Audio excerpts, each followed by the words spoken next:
There's a lot of research going into biochar right now, Russell, I understand, but tell us a little bit about what it actually is as an amendment and what, it tries to look to improve for agriculture. So the first thing you have to understand about biochar is, according to AFCO, which is American Association of Plant Food Control Officials, you should describe biochar not only categorically, but by its feedstuffs.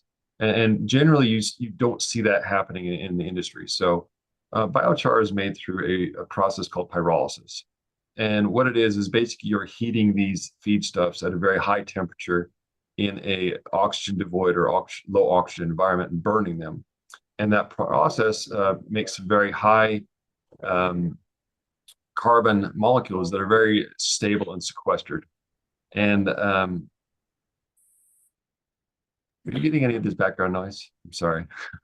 No, I'm not actually. Got it. I'll just all right, I'll just keep on plugging through that. You need if you need to edit that.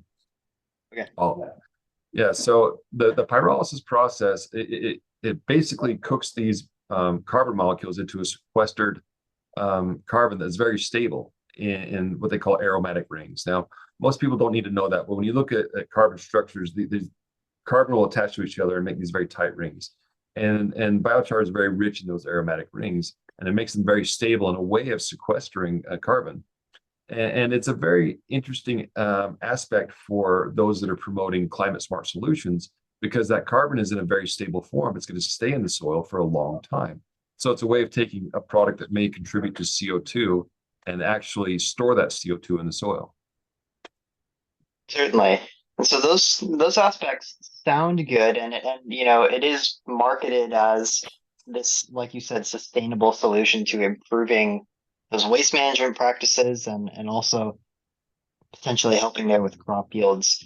So what are the downsides, I guess? As you say, some of these are often overlooked by the industry. What's really preventing some of the agronomists in the industry from actually recommending it?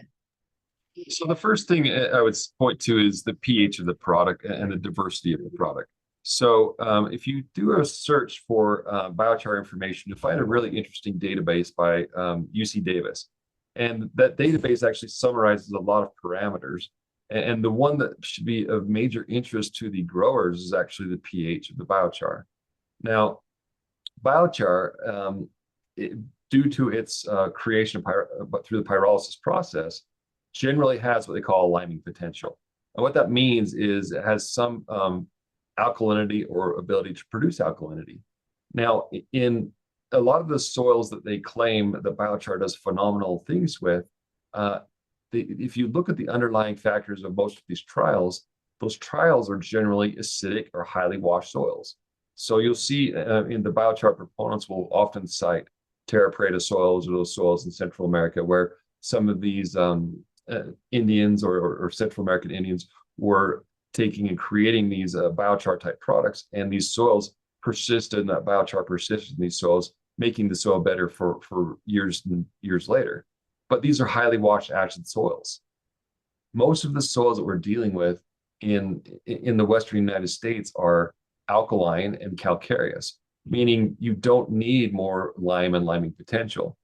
And there's actually a lot of published research out there that shows that in several instances, when you apply biochar at the recommended rates, these are like 10 and 20 tons per acre, very high rates as a soil amendment, you actually see the pH of the biochar impact the soils negatively. Now, when you see pH go up in a soil or a liming potential go up, you see things like micronutrient availability go down. That's reduced iron, manganese, zinc, all those things that a nut crop should be very keen to make sure they're more available, not less available. So there's a panacea of ambition, like let's reduce these global gases and let's try to maximize the impact of global warming by reducing CO2 producing products. And we can use biochar to do that. But the problem is biochar is more of a waste solution. It's not an agronomic solution.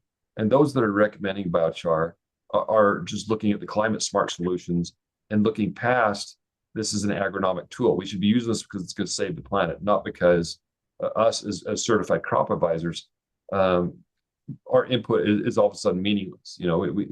we as crop advisors should just ignore the pH issues or some of the other parameters such as germination inhibition, some of the chemicals produced in the process of the production of the biochar, which are significantly negative and should be a warrant concern for agronomists.